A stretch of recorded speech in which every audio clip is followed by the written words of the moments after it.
Whoa. Welcome to the TreasureTreeTherapy Planned Tourist Podcast, also known as the TTT Podcast. I'm your host, Master Cheeze. Today is Monday. Very interesting day. Football season has finally concluded, and the results are in. Now, I'm still in shock from the Super Bowl. We're going to talk about the Super Bowl, talk about Patrick Mahomes, Jalen Hurts, and on the back end, we're going to have a little Salt Bay NBA, as we'll speak a little bit more about the Luka trade and Anthony Davis, and update you guys on a couple injuries with these individuals. I encourage you to stay tuned. You don't want to miss this. Welcome back to the TreasureTreeTherapy Planets Podcast again. I'm your host, Master Cheeze. I first want to talk about the Super Bowl. Very uninteresting. If you're a fan of the Eagles, you probably love the game more than you loved anything in itself. But congratulations to the Philadelphia Eagles. Congratulations to Jalen Hurts. He did have a Super Bowl loss. He definitely deserves all the credit in the world for, just showing up, persevering, staying the course, putting in the hard work, and just proving the naysayers wrong. He indeed proved the naysayers wrong, and he came out on top with a Super Bowl and an MVP. It's kind of similar to like the Boston Celtics. A lot of criticism was given to Jaylen Brown, and he comes out and performs on a big stage and wins MVP. So most importantly, I do want to start off by congratulating Jalen Hurts on a Super Bowl and the Eagles fans. I know the Eagles fans are turning up the streets right now, so good luck to y'all out there. Be safe. But I do want to talk about the Super Bowl a little bit more analytically speaking. Very tough to watch, especially if you're a fan of greatness and winning and history or just a competitive game. It wasn't competitive, and it was tough to really imagine that this is a Super Bowl and you have a 3-time Super Bowl winning quarterback on the other side of this. We can present a lot of information about why they lost and how the game got out of hand, but I think the issue that happened with the Kansas City Chiefs, a lot of people spoke about, is that they kind of had the winner's hangover in a sense. I've coached for a long time, and I've seen a lot of different dynamics that can occur from winning and losing. Winning is contagious. Sometimes hunger is not. Now, hear me on this. I think that the Kansas City Chiefs are good at what they do. I think if they had another quarter, that game gets a little bit more interesting. But I think they underestimated hunger. Underestimated hunger coming from them and hunger on the other side. Now, looking at Patrick Mahomes, he did get blown out, and he did change the course of this game, and it's the biggest reason why this game became a blowout. He was flustered. Even from the jump, a lot of people may have noticed that he was just kind of like not comfortable just sitting in the pocket. And I think that he felt a lot of pressure that was not there, and he started seeing ghosts. He started playing in his own head, and from there, the game got out of hand. One part I am kind of disappointed in is Andy Reid's, not his coaching. I think that he's a great coach, Hall of Famer. I just think that he also underestimated his playbook. I think that he has so many options. He had his mindset on what he wanted to do, and the Eagles kind of threw a monkey in a wrench for him. And his quarterback did not allow for him to coach his team to get back in that game. As much as Patrick Mahomes is pressured, the last thing that your coach expects in a game like this is for his Super Bowl MVP winning quarterback to throw 2 picks, but not only the pick, it's a pick 6. I'm still in awe was to see your quarterback throw a pick 6. That's demoralizing, I think, for the Kansas City Chiefs as a whole. Seeing that was just surprising. It just felt like a glitch in the matrix. Just felt like, everything that could go wrong has gone wrong times 10. You could throw the pick, live, play, hold to a field goal, you got a game. But it just seemed like David versus Goliath in the sense that the chink in the armor started to show, and everything just started to collapse. And now this man became human. Andy Reid couldn't coach that game, couldn't coach him out of that after that pick. I think that if they could have went to the halftime with a little bit closer of a game, I think that game would have been way more entertaining. As far as for hunger, I think, when I speak about hunger, just guys, just Hopkins in himself. Like, Hopkins is a Hall of Famer, very great receiver, has a lot of stats. I think the hunger for the game kind of lost him in the excitement of the Super Bowl. Not necessarily a bad thing, just, when you make it to the pinnacle, somewhere you have always dreamt about, you kind of start embracing a little bit more. You maybe lose sight of the goal, but to see him drop that pass wide open was just like the straw that kind of broke the back of everybody. You really needed to make a play. At this point in time, it's not necessarily about staying in the game. It's about making plays. Your back's against the wall, and Andy Reid draws up the play. I think that a lot of people are not giving Andy Reid credit for trying to get his team out of things. Andy Reid coached a very bad game, and not necessarily because he coached a very bad game. It's just the expectation for what you expect out of Super Bowl winners and what they do in that moment. But Andy Reid was still coaching. He was still trying to create something and put the guys in position to win, and that drop really hurt them. They needed points getting into the half, and they needed to stay in the game. And like I speak about a lot of things, when you really are down and you're trying to get in the championship, the team that makes the least amount of mistakes wins. And it's not to say that you got to be perfect. It's just you just cannot make these mistakes. You cannot drop a ball, have penalties, have holding, throw any interceptions, throw pick sixes, and expect to win a game. This is not Madden football. I know there have been some great historical comebacks, but as the game gets faster, you cannot make these mistakes, especially as the game goes on. So for Andy Reid's point and that point, that dropped really hurt them. And in addition to what hurt them, I didn't like Andy Reid's lack of aggression coming out of the second half. You were 4th and 9, and you kind of punted the ball away. To Andy Reid's credit, that's something he kind of always does. He sticks to his game plan. He just always banks that, he doesn't press. He makes sure that the next play he'll put the guys in position. The tough part about that is that the Philadelphia Eagles are one of the best teams when it comes to, managing the clock. They can sustain drives for a very long time and burn a lot of clock off. You're down a lot of points.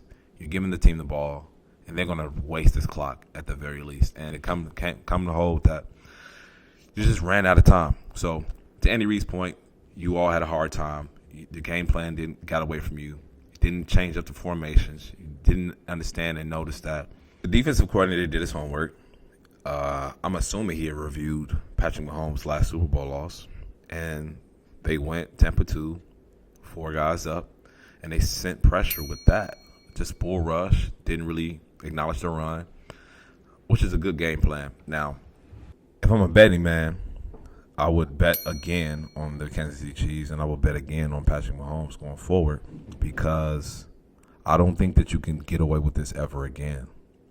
Philadelphia Eagles did come out on top, and they deserve all the credit in the world. This is more in terms of Kansas City Chiefs losing this game than it was the Eagles winning this game. And again, this is not to take credit from them.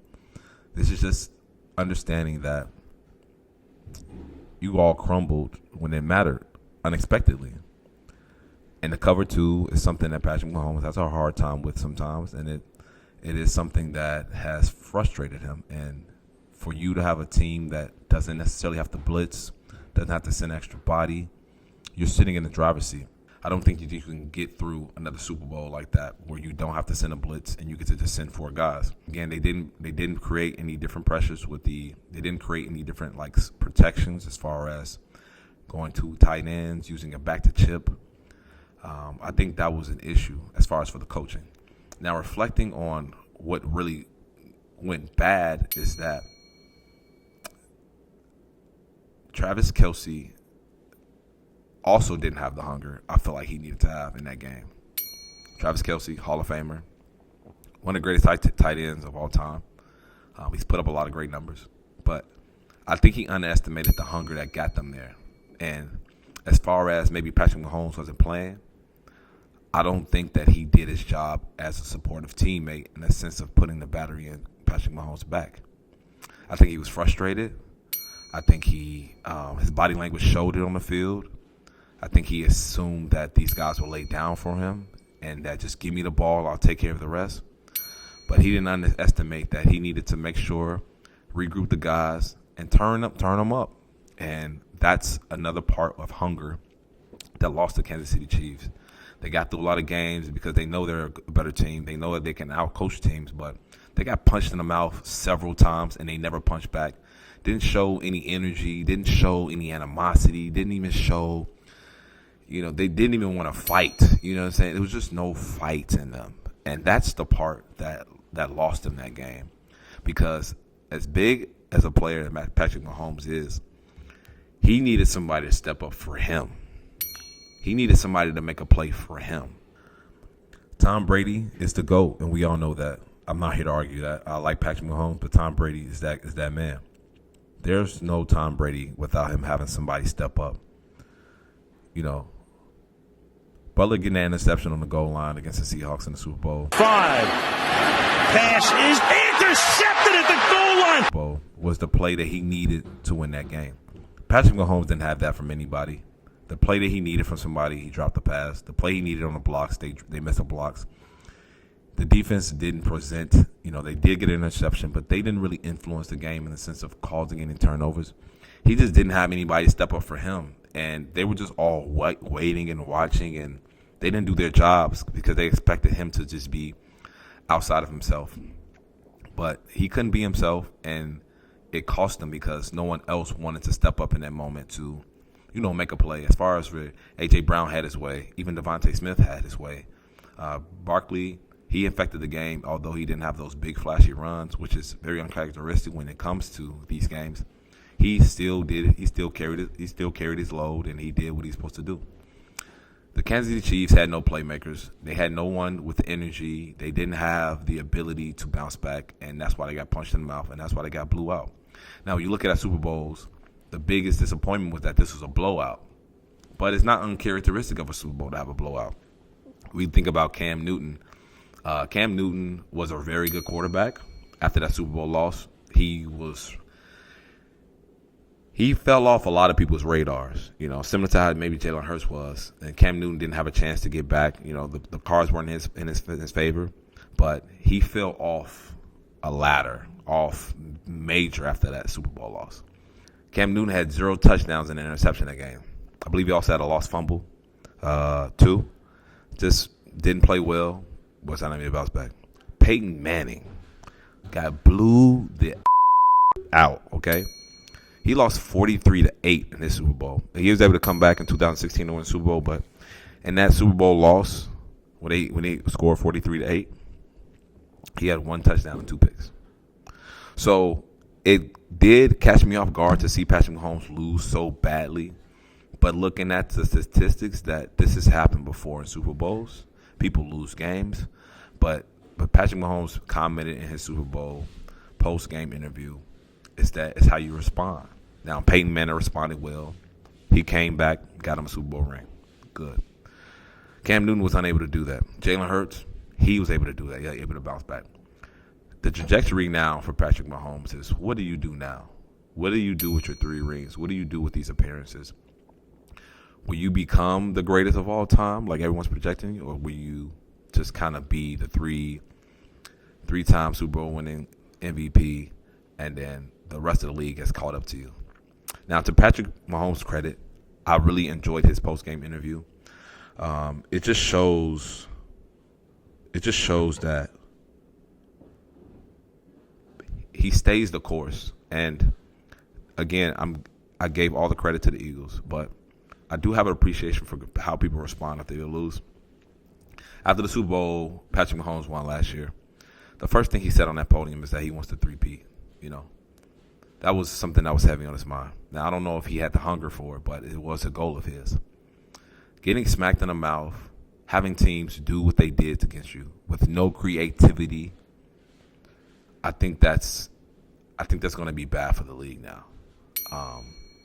I would love to see Patrick Mahomes go get a league MVP. I would love him to stay healthy. all these things are up to God and, whatever happens with football. But I think that him being able to study the game on another level and where you cannot do what you just did, because in all honesty, the Eagles played a very basic game. I'm not taking any credit for them, but they played a very basic game, and that's what I feel like I was robbed of. I really wanted to see how Hurts would respond underneath pressure, underneath the magnitude of the stadium, underneath those other conditions. Hurts played a good game. He did his thing. He threw the pick. The game was tight a little bit, but he was playing with house money. 17-0, 24-0. Didn't really have to do a lot with Saquon Barkley, A.J. Brown, and Devontae Smith. Just had to keep the game going, keep the clock running, and that's something that the Eagles coaching staff is very, very good at. So he was in the driver's seat. I'm really looking forward to another opportunity where they get another rematch, and we really can keep the game close, see what Jalen Hurts can do underneath more pressure than he had to this game. So with that being said, I expect Patrick Mahomes to still be one of the greatest of all time, to come back and fulfill the prophecy or whatever that is. But just very disappointing, and I think those points is what really lost them in the Super Bowl, is that they did not have the hunger, they didn't have the determination, and that's what happens as you get older with these guys. Patrick Mahomes has battled injuries, knee injuries, ankle injuries, and it kind of softens you. I've been fortunate over the past 5-6 years. I've played more football than anybody. Yeah, and it's because the people that are in that building, and the fact that we keep going to these AFC championships and these Super Bowls, and that means I'm playing an extra 3 games more than everybody else in the entire league, and that's a lot of wear and tear on your body, and it's a lot of time spent in the building, focusing on your craft, focusing on the task at hand, every challenge that you set up for yourself, and it's that process can be grueling. It can weigh on you. It can make you better, and it can drive you crazy at the same time. And right now, it's one of those things where it was kind of driving me crazy this year. And I think that it happens as you kind of tail off towards the back nine of your career, as a SVP would say, is.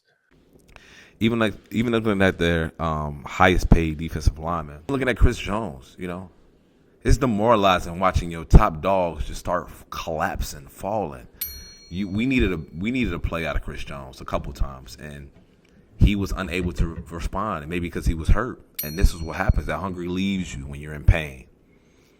And as a therapist, somebody who sees these injuries from afar, a lot of these guys underestimate how aging works. Yes, you've done it before. You're getting older. You need a little bit more to address these issues, especially playing 17, 18, 19 games. In these Super Bowls, and that means I'm playing an extra 3 games more than everybody else in the entire league, and that's a lot of wear and tear on your body.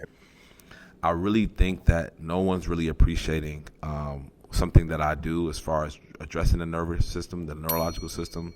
It can create a lot more longevity, especially for a guy like Travis Kelce. If he comes back, if he doesn't, the fact is this: Travis Kelce has to go back, work out, put his body in the best shape he has ever had his body in shape. Okay? And he has to also do that without getting hurt, and he has to also do that while playing 17 games at the age of 35. He'll be 36 going into the next year, and that kind of leaves you. The body starts to hurt, starts to feel banged up. I offer services. If you're reading this, if you feel like I'm joking, I would love to have a presentation with it. And because I'm going to move on, I want to talk about the Salt Bay NBA.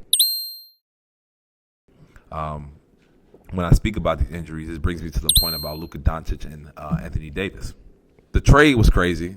I still think that it's really wild to think that LeBron James is playing with Luka Doncic. And I think that after we kind of accept that moment, similar to the Super Bowl loss that just occurred, we got to really hone in on what's next for these guys, okay? The Lakers, a lot of money, a lot of talent. They got they can get this job done at this point in time. LeBron James is a bad man. Historically speaking, he's a great man. This trade may have saved Luka's career. Luka may have been damaged goods beforehand. And I say that because I've been following Luka's injuries for a long time. The crucial moment where Luka's career change as far as health-wise, again, was in the bubble when he went up against Kawhi Leonard. Kawhi Leonard's knee went through his knee, and he twisted his ankle. Now, the great thing about age is you don't feel the same amount of pain you do when you get older. Luka is aging now. His body is going to start to slow down. These injuries that he was able to recover from in a game or two is going to take a little bit longer. And these injuries are going to start to add up. Now, you say, well, he has the best. The people are taking care of him. They're giving him exercises. They're doing da-da-da, blah, blah, blah. Cool. I'm not here to object for that. I believe that's great. But I believe that there needs to be more measures taken for someone like Luka Doncic, because it's showing that there's something missing from his protocol. There's something missing that will allow for Luka to play 80-plus games. If you look at the ankle that he sprained, it led to issues going on to the other leg. Now, when you start speaking about a calf being an injury issue, now you're looking at trajectory for a possible Achilles tear. Now, that may be going over your head, so let's break it down for you. DeJounte Murray, 28 years old, just ruptured his Achilles. 28 is a young age, relatively speaking. It's a pretty young age in the NBA, especially for an Achilles tear. His season is over with, and he'll have to have a whole offseason of rehab. Luka Doncic is 25 years old right now. He's been playing basketball for a very long time. I know we use age as a predictor and indicator for people with these injuries, but I'm letting you know that I think LeBron James will save his career. Maybe he'll implement some different supplements, some different protocols, some different techniques to help address this. This is only assuming that these egos won't clash. But Luka, once you start talking about calf injuries, that's the biggest fear. And I think that's what happened with Dallas. I think Dallas saw what happened to DeJounte Murray, and they did not want $300 million going to rehabbing an Achilles tear. That's inevitable if you do not address the issue at hand. Again, this may be going over your heads, but this is something I do for life. Every day, this is what I do. Mentally, physically, I just pay attention to these small little things. And that goes to Anthony Davis. Anthony Davis has been hurt for a very long time. Besides the bubble championship, the Lakers are a failed project in the sense of being top dog. You have LeBron James and Anthony Davis. Anthony Davis has had a hard time staying healthy. The way injuries work is that if you do not address the issue, it gets worse as you continue to age. Luka Doncic is at risk of being a what-if story if he does not address his issues. Yes, he can get in shape. Yes, he can lose some weight. But again, these are not the solutions for his issue. He needs to address his nervous system, his neurological system, and I think the rest will take care of itself. These are my thoughts. These are my opinions.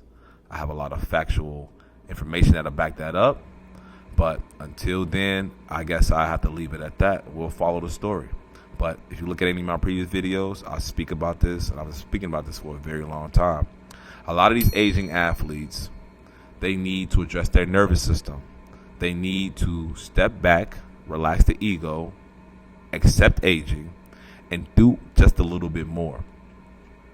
The thing about Patrick Mahomes, Luka Doncic, and all these different things is that some people are winners and some people are not. There are what-if stories and there are what-if-not stories. Patrick Mahomes is one. He can retire today and he'll still be one of the greatest. Luka Doncic hasn't done anything. And that's the fear. You know, we can sit here and harp and beg and hope that he'll do what he has to do. But Luka is not a winner. He has one finals appearance. Doesn't have any MVPs. And right now his career is short in a sense of expectation. So I'm rooting for Luka, and I'm looking at Anthony Davis, and I'm going to say this like I say on every podcast when I address these issues. If you're an aging athlete and your goal is to be top dog and your goal is to continue to do what you're doing, I believe my services or my thoughts or my expertise is something that'll benefit you, because no one's doing what I'm doing on this level. And I think that this is only going to help you, and it will not hurt you. So that's all I got. We'll look to try to get some more guests on here. We do want to talk about the Chicago Bears and the Ben Johnson hire. We'll look at the coaching staff and see if the Bears are going to be a problem next year or they'll be a problem. Ugh. So until then, this is the Treasure Street Therapy Planners Podcast, also known as the Triple T Podcast. You can check out the website. You can check us out on Instagram. You can always email me if you got any questions. Most importantly, comment below. Let me know your thoughts. I'd love to talk about it more in the videos up to come. So, yeah, Valentine's Day. Y'all be safe. Stay tuned. And see you today for future generation success.